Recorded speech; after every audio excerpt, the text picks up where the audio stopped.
Jemaat yang diberkati Tuhan, selamat pagi, salam sehat. Selamat memasuki minggu keempat sesudah Paskah. Dengan memberi, seseorang tidak terikat oleh apapun. Allah menghendaki agar hidup kita orang percaya diwarnai memberi. Pemberian persembahan kepada Tuhan adalah kunci terbentuknya mental kuat dan bermanfaat. Pemberian kepadanya haruslah yang terbaik, berkualitas. Demikianlah orang percaya memberi kepada yang lain yang terbaik, yang membawa mereka tidak bergantung padanya dan punya tekad memberi kepada semua orang. Dalam ibadah minggu di rumah yang semakin mengakrabkan seluruh anggota keluarga seperti sekarang ini, kita belajar dan dituntun untuk terus menggemuli hidup bersama dan semua mau memberi diri, sehingga kehidupan ini berguna bagi yang lain. Kita akan beribadah dengan menggunakan tata ibadah minggu bersahaja. Pelayan firman dalam ibadah ini adalah Bapak Pendeta Suharto Harjoinoto MSI. Beliau merupakan Ketua Majelis Jemaat GPIB Bojonggede. Marilah kita memuji Tuhan dengan menyanyikan Kidung Jemaat nomor 2, bait 1 dan 2, Haleluya, pujilah.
Saudara-saudara jemaat, marilah kita berdoa.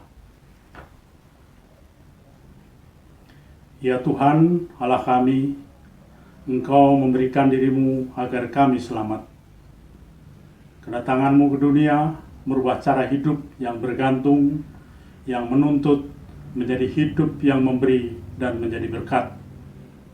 Hidup kami semakin mampu kami kelola dan ada sukacita mengalir bagi kehidupan bersama. Namun dalam praktek hidup sehari-hari, kami juga tergoda untuk mementingkan diri dan menuntut diberi dari pihak lain. Karena itulah ya Tuhan, tolonglah kami untuk mampu keluar dari cara hidup yang buruk itu.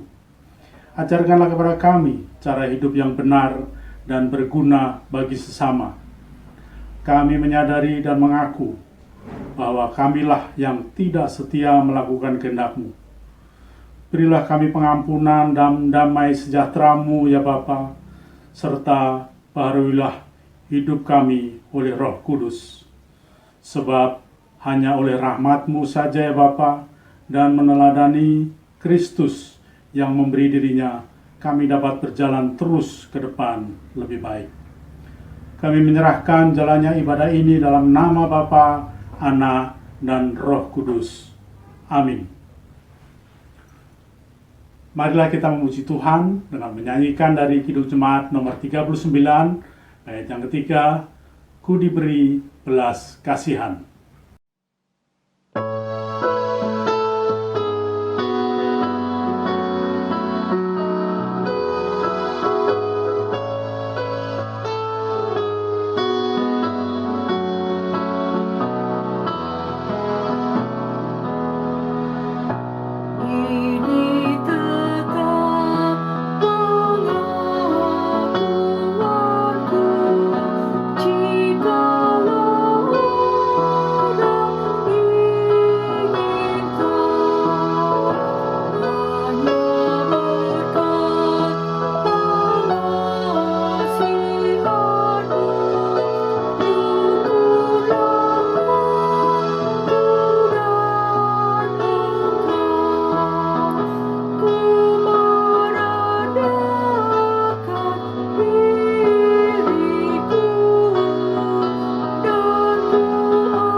Saudara-saudara jemaat, kita akan masuk dalam pelayanan firman Tuhan.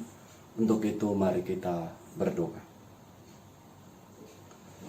Bapa Surgawi, Engkau baik kepada kami, tidak pernah meninggalkan kami. Hari ini kami akan bersama mendengarkan firman-Mu, bukti nyata bahwa Tuhan menyertai kami.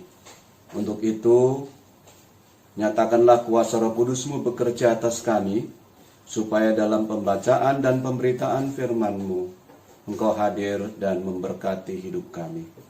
Berfirmanlah kepada kami Tuhan, kami anak-anak-Mu sedia mendengarnya. Amin. Jemaat, marilah kita mendengarkan firman Tuhan yang terambil dari Imamat pasal 1 ayat 1 sampai dengan 9 yang mengatakan, korban bakaran. Tuhan memanggil Musa dan berfirman kepadanya dari dalam kemah pertemuan. Berbicaralah kepada orang Israel dan katakan kepada mereka, apabila seseorang di antaramu hendak mempersembahkan persembahan kepada Tuhan, haruslah persembahanmu yang kamu persembahkan itu dari ternak, yakni dari lembu sapi atau dari kambing domba. Jikalau persembahannya merupakan korban bakaran dari lembu, haruslah ia mempersembahkan seekor jantan yang tidak bercela. Ia harus membawanya ke pintu kemah pertemuan, supaya Tuhan berkenan akan dia. Lalu ia harus meletakkan tangannya ke atas kepala korban bakaran itu, sehingga baginya persembahan itu diperkenan untuk mengadakan perdamaian baginya. Kemudian haruslah ia menyembelih lembu itu di hadapan Tuhan dan anak-anak Harun. Imam-imam itu harus mempersembahkan darah lembu itu dan menyiramkannya pada sekeliling mezbah yang di depan pintu kemah pertemuan. Kemudian haruslah ia menguliti korban bakaran itu dan memotong-motongnya menurut bagian-bagian tertentu. Anak-anak Imam Harun haruslah menaruh api di atas mezbah dan menyusun kayu di atas api itu. Dan mereka harus mengatur potongan-potongan korban itu dan kepala serta lemaknya di atas kayu yang sedang menyala di atas mezbah. Tetapi isi perutnya dan betisnya haruslah dibasuh dengan air, dan seluruhnya itu harus dibakar oleh imam di atas mezbah sebagai korban bakaran, sebagai korban api-apian yang baunya menyenangkan bagi Tuhan. Demikianlah firman Tuhan, terpujilah Kristus, haleluya.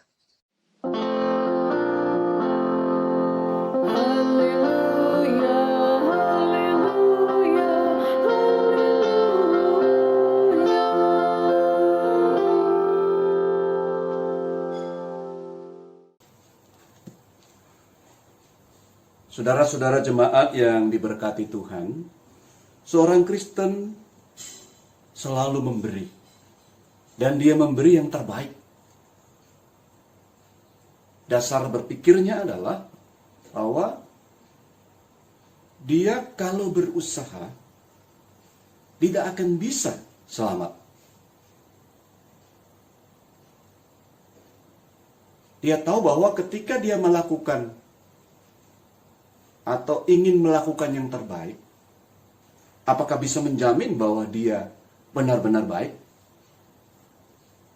Karena bisa saja terjadi bahwa kedagingan dia yang berperan. Roma pasal 7 ayat 19. Ketika Paulus ingin melakukan yang baik, justru yang tidak baik itu yang terjadi. Karena itu seorang Kristen, dia selalu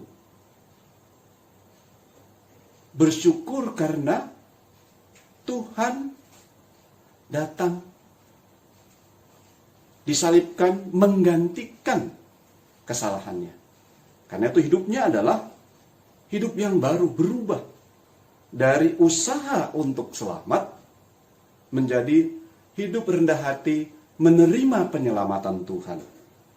Jadi dia bersyukur. Tentu ada usaha dia, ya. Tetapi prinsip dasarnya bahwa dia tidak akan sombong. Dia selalu memahami bahwa dia diselamatkan. Karena itu dia menaikkan syukur dengan penuh hormat. Pergumulannya adalah ketika ada orang yang nampaknya sangat beragama, tetapi dalam prakteknya tidak bersesuaian. Dia tidak memberi. Tangannya malah meminta. Ada memang fenomena ketika terjadi bencana atau pandemi seperti sekarang, orang tangannya justru terbuka, padahal dia mampu. Ini yang harus digumuli sungguh-sungguh. Karena dia merasa bahwa harusnya ada yang menolong dia. Tetapi sebagai orang Kristen, mestinya tidak begitu. Tapi mengapa bisa terjadi? Ada orang yang berperilaku seperti itu. Nah, saya melihat minimal ada dua penyebabnya. Penyebab yang pertama adalah dia tidak memahami dengan baik.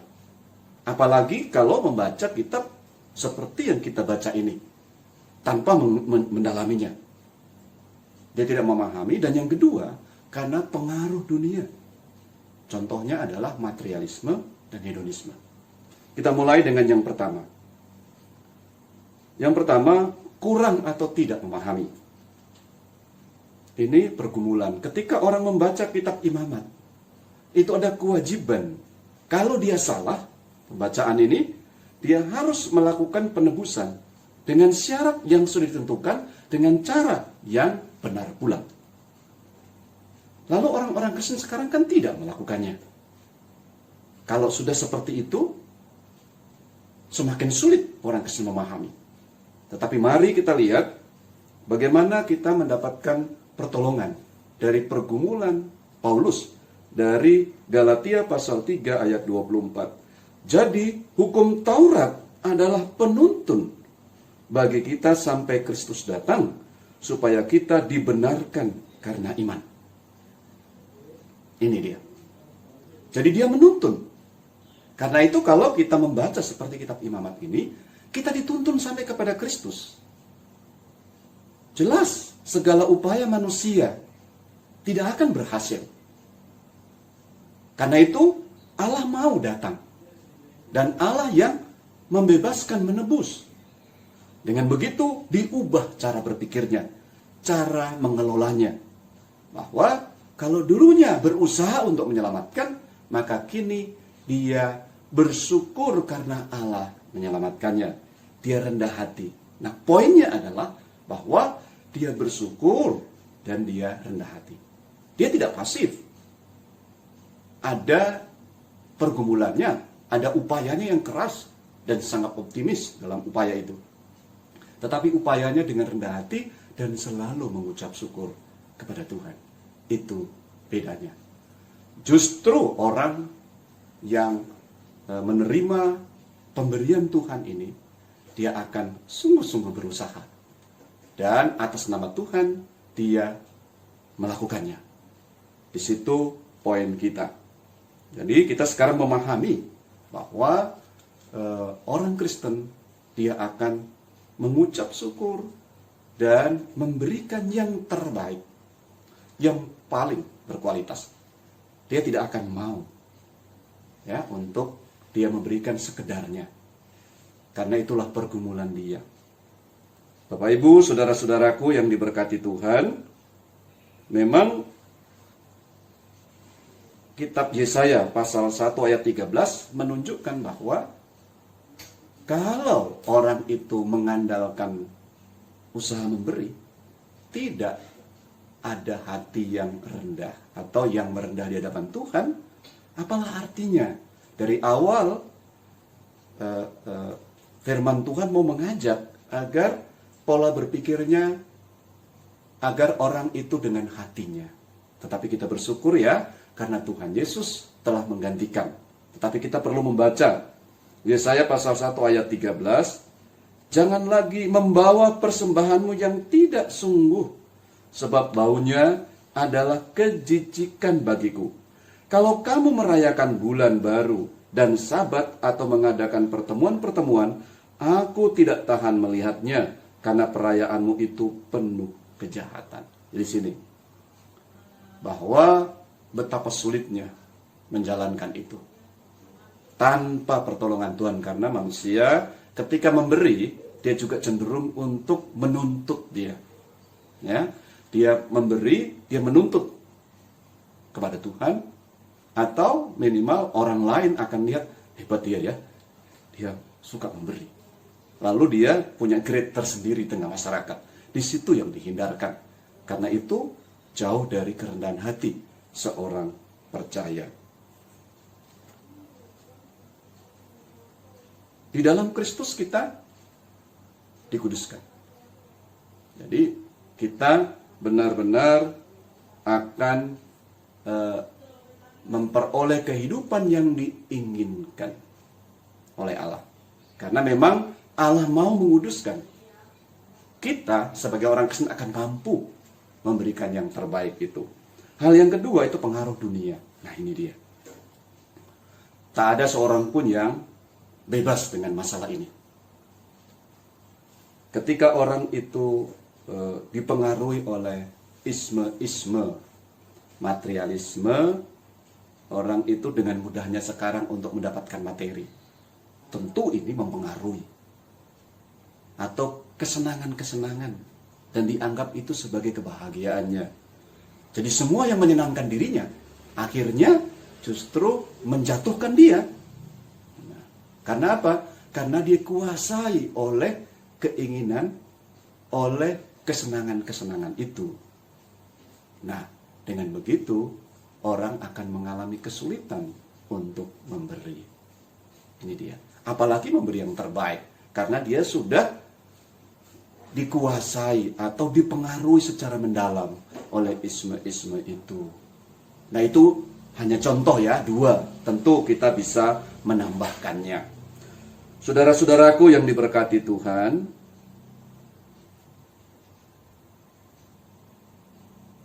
kita sadar sepenuhnya bahwa kita mau mendapatkan berkat tersendiri. Karena itu, apakah yang dapat kita lakukan? Bagaimanakah pemberian itu bisa benar-benar terjadi?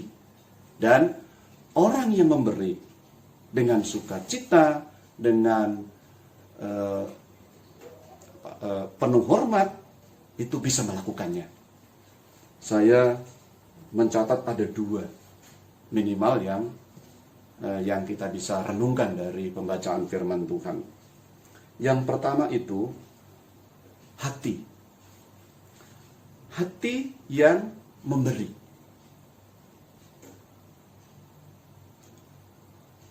Tadi saya katakan bahwa kita mengucap syukur karena Kristus memberi. Ya. Tapi kita seringkali abai dalam berlatih begitu rupa untuk mengelolanya. Harusnya kita mau belajar, mengasah. Mengasah begitu rupa bagaimana hati kita itu tergerak dan melakukannya. Saya memberi contoh ketika orang bekerja di dunia pekerjaan, dia mau memberikan yang terbaik atau tidak. Sebagai orang Kristen, kita mengatakan bahwa kita menerima pemberian Kristus. Dan kita juga menghormatinya, memberikan ungkapan syukur yang terbaik. Pada waktu kerja, apa yang terjadi?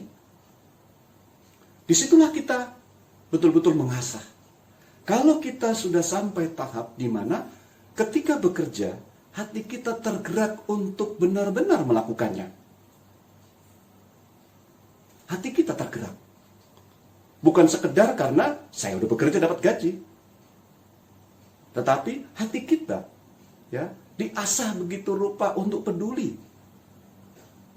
Untuk peduli dengan kesulitan dari badan usaha atau lembaga tertentu yang telah memberikan kesempatan kepada kita bekerja atau berlatih begitu rupa untuk kelak membangun usaha sendiri.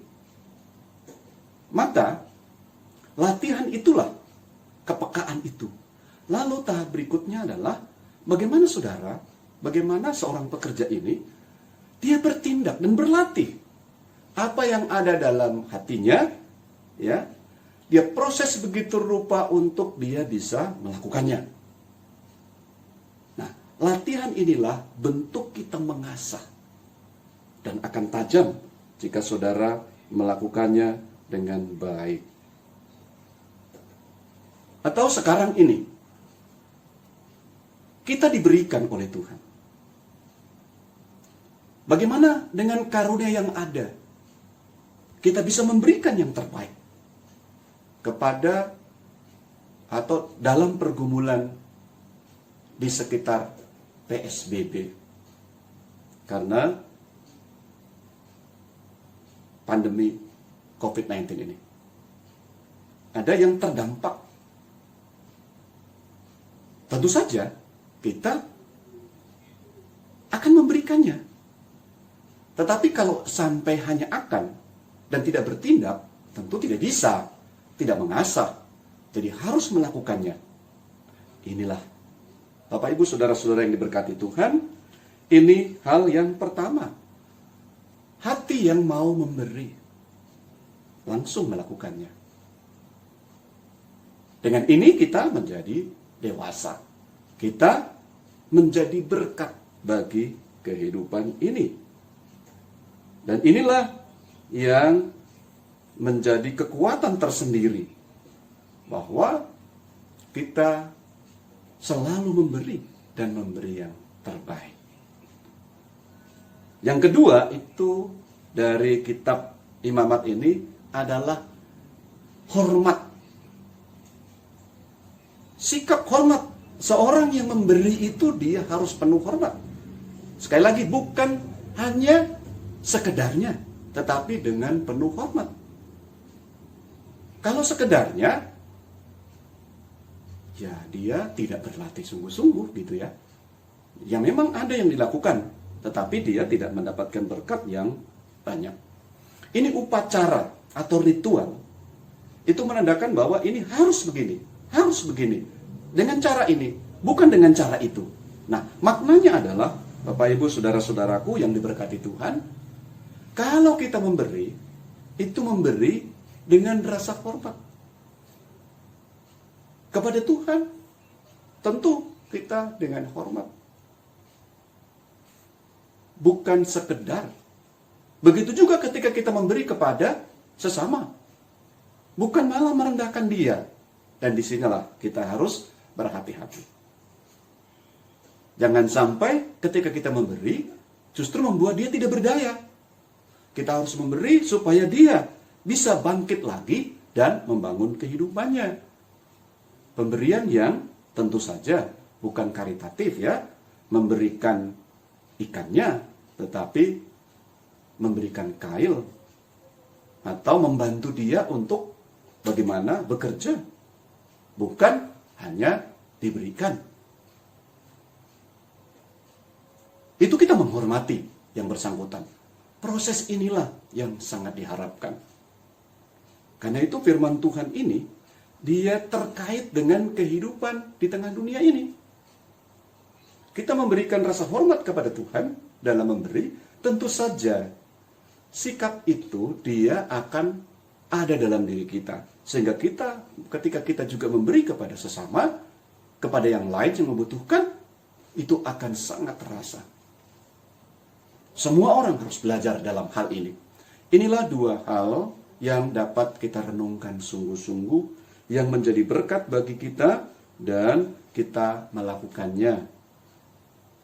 Ada konteks di masyarakat tertentu, ya, di lingkungan tertentu, tentu butuh hikmat di situ, butuh cara-cara di situ, tetapi harus dengan hormat, karena ada etiketnya di setiap tempat.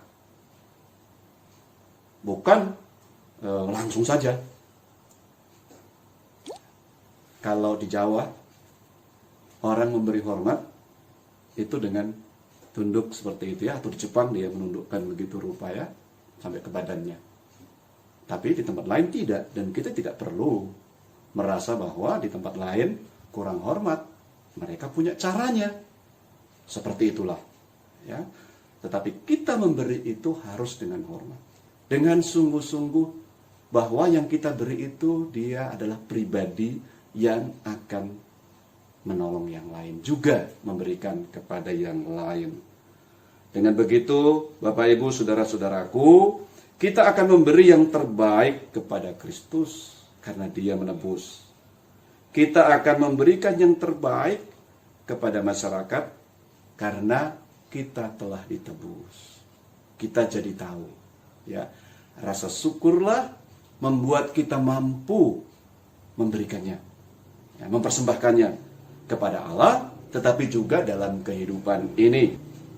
Saya yakin saudara-saudara, kita akan terus menjadi berkat dan kita memberikannya dengan rasa hormat. Betapa bahagianya hidup kita ketika kita bisa memberi. Janganlah diambil oleh siapapun kebahagiaan ini atau oleh apapun. Adalah sangat berbahagia mereka yang bisa memberi. Ini berkat Tuhan yang luar biasa, bahwa kehidupan Anda, kehidupan kita, orang-orang percaya, adalah kehidupan yang berkualitas, ya, yang terbentuk begitu rupa melalui penghayatan firman Tuhan ini. Tuhan memberkati saudara-saudara. Amin. Jemaat kekasih Tuhan, marilah kita memuji Tuhan dengan menyanyikan Gita Bakti 345 bait pertama, Allah Sumber Rahmat.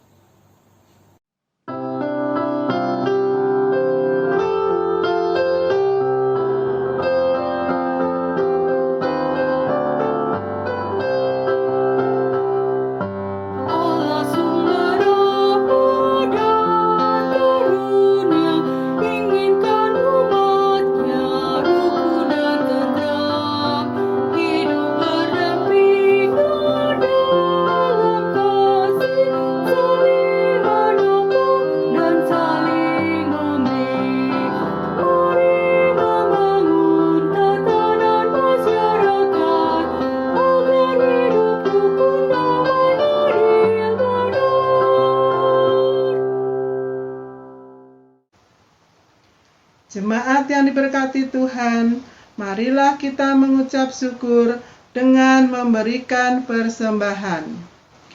Persembahan yang jemaat berikan dapat disampaikan saat kita beribadah di gereja atau dapat disampaikan melalui rekening gereja dengan menyampaikan bukti transfer ke bendahara.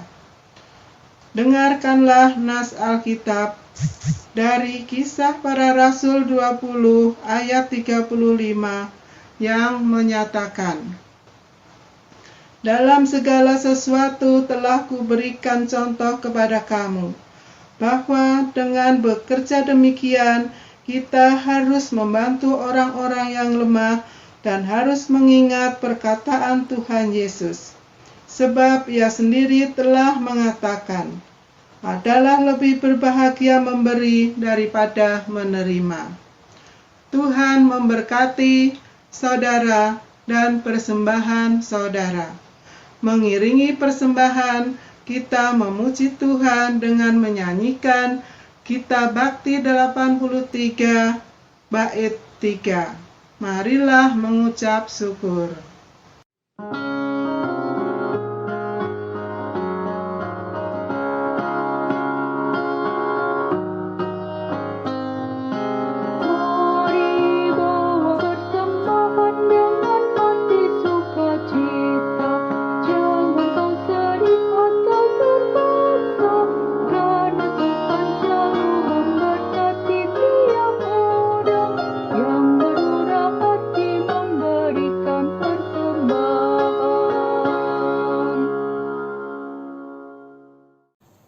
Jemaat kekasih Tuhan, mari kita berdoa.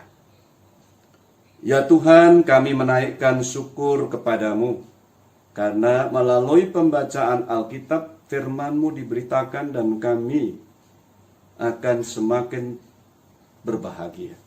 Karena kami memahami dan menjalankan, mempraktekkan firman Tuhan. Kami terasah begitu rupa, dan kami memiliki kepekaan, kami memiliki hati yang bersyukur. Kami selalu melakukan pemberian dengan rasa hormat. Terima kasih, firman-Mu meneguhkan apa yang kami lakukan selama ini. Kami berdoa kepada Tuhan, mohon berkat-Mu untuk seluruh warga jemaat. Untuk mereka yang bersama-sama mengikuti pelayanan firman Tuhan saat ini. Biarlah mereka semakin hari semakin berkualitas, hidupnya tidak terpedaya oleh apapun di dunia ini. Karena rendah hati dan memberikan yang terbaik bagi Tuhan dan bagi kehidupan di dunia ini. Bapa, kami ingin berdoa untuk jemaat yang bersuka cita. Baik itu berulang tahun, baik itu kelahiran maupun perkawinan, berkat-berkat kesatuan dalam kehidupan bersama di keluarga, dan berbagai berkat yang lainnya. Kami juga berdoa untuk jemaat, untuk mereka yang mengikuti ibadah ini. Ketika mereka menghadapi berbagai kesulitan, kami saling menolong, memberi, dan mendoakan. Hati kami tulus, karena itu ya Tuhan, mohon berkat-Mu untuk jemaat kami yang menghadapi berbagai kesulitan. Mereka yang sakit, Tuhan Engkau sang tabib, sembuhkanlah mereka. Mereka yang berduka, Tuhan, hiburkanlah mereka. Mereka yang lemah, Tuhan, Engkaulah kekuatan kami. Biarlah seluruh orang percaya memuji, membesarkan nama-Mu, dan mengerti mengapa Tuhan mengambil keputusan mendidik kami dengan berbagai peristiwa kehidupan. Kami berdoa, ajarkanlah kepada kami hikmat-Mu, sehingga apapun yang kami alami, baik itu suka maupun duka, sesuai dengan keinginan kami atau berbeda, semua dalam tuntunan dan berkat Tuhan. Kami berdoa kepada-Mu Tuhan, untuk pergumulan kami bersama-sama dengan masyarakat bangsa ini, dengan pemimpin kami mulai dari pusat sampai ke daerah, agar mereka dapat bekerja sama untuk memutus rantai penyebaran pandemi COVID-19 ini. Kami mohon ya Allah, campur tangan-Mu baik terhadap pemimpin maupun seluruh anggota masyarakat. Dan kami bersama bersehati untuk mengatasi masalah ini. Kepadamu ya Tuhan kami juga berdoa. Mohon berkat Tuhan untuk para pelayan yang melakukan tugasnya hari ini. Mereka berbahagia melakukannya, baik itu pelayan firman P1 sampai 4, juga pemandu lagu, pemusik, dan mereka yang terlibat dalam proses edit. Kami percaya ada rencana Tuhan bagi mereka juga, memberikan kebahagiaan. Sebagai ungkapan syukur mereka, Tuhan telah memampukan mereka memberikan yang terbaik dalam hidup. Biarlah itu merupakan persembahan yang harum dan penuh hormat kepada Tuhan. Mohon diberkati Tuhan juga untuk berbagai pergumulan yang tak dapat kami ucapkan. Kami telah memberikan persembahan syukur. Kami berdoa supaya persembahan ini dikelola dengan baik. Nama Tuhan dipuji, dimuliakan. Inilah rangkaian doa kami di dalam nama Tuhan Yesus yang mengajar kami berdoa. Bapa kami yang di sorga, dikuduskanlah namamu, datanglah kerajaanmu, jadilah kehendakmu di bumi seperti di sorga. Berikanlah kami pada hari ini makanan kami yang secukupnya, dan ampunilah kami akan kesalahan kami, seperti kami juga mengampuni orang yang bersalah kepada kami. Dan janganlah membawa kami ke dalam pencobaan, tetapi lepaskanlah kami daripada yang jahat.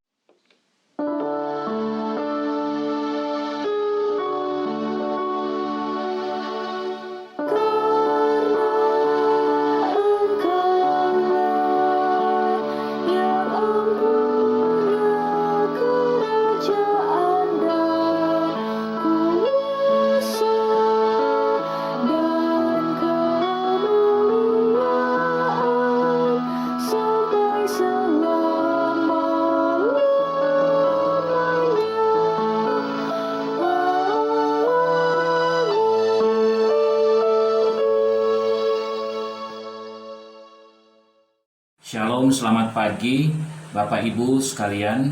Mohon perhatian untuk beberapa warta pada pagi hari ini.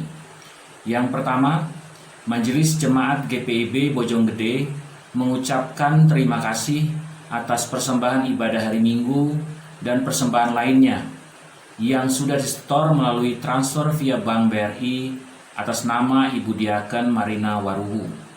Bagi yang sudah mentransfer, mohon mengirimkan bukti transfer ke bendahara via WA. Tuhan Yesus memberkati persembahan Bapak Ibu Saudara sekalian.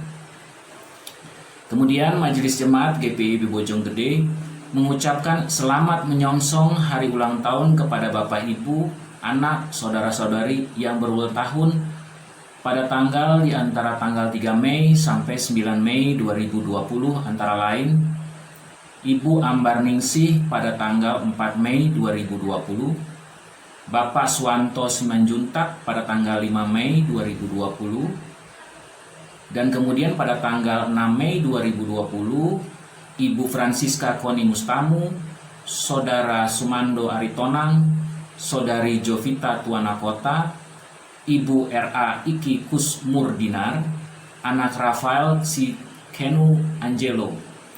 Kemudian pada tanggal 7 Mei 2020, Bapak Hadi Winulyo, Saudari Lisa Saputri Ngantung, kemudian anak Reno Maitias Suwarno, dan Ibu Inggit Tutimasi.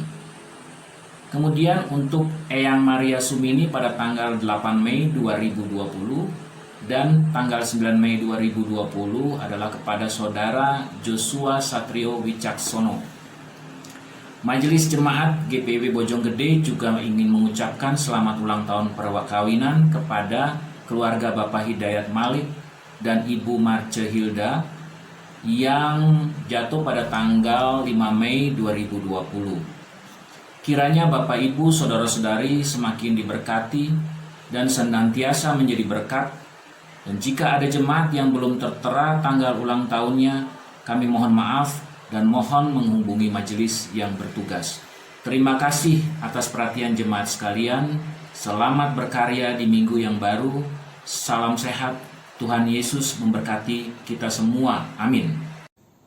Saudara-saudara jemaat, kita akan terus memberi, karena dengan memberi kita semakin matang dalam hidup bersama.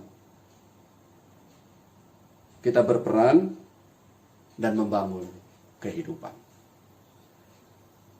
Mari kita memuji Tuhan dengan menyanyikan Kidung Jemaat 365A, baitnya yang keempat, Tuhan ambil hidupku.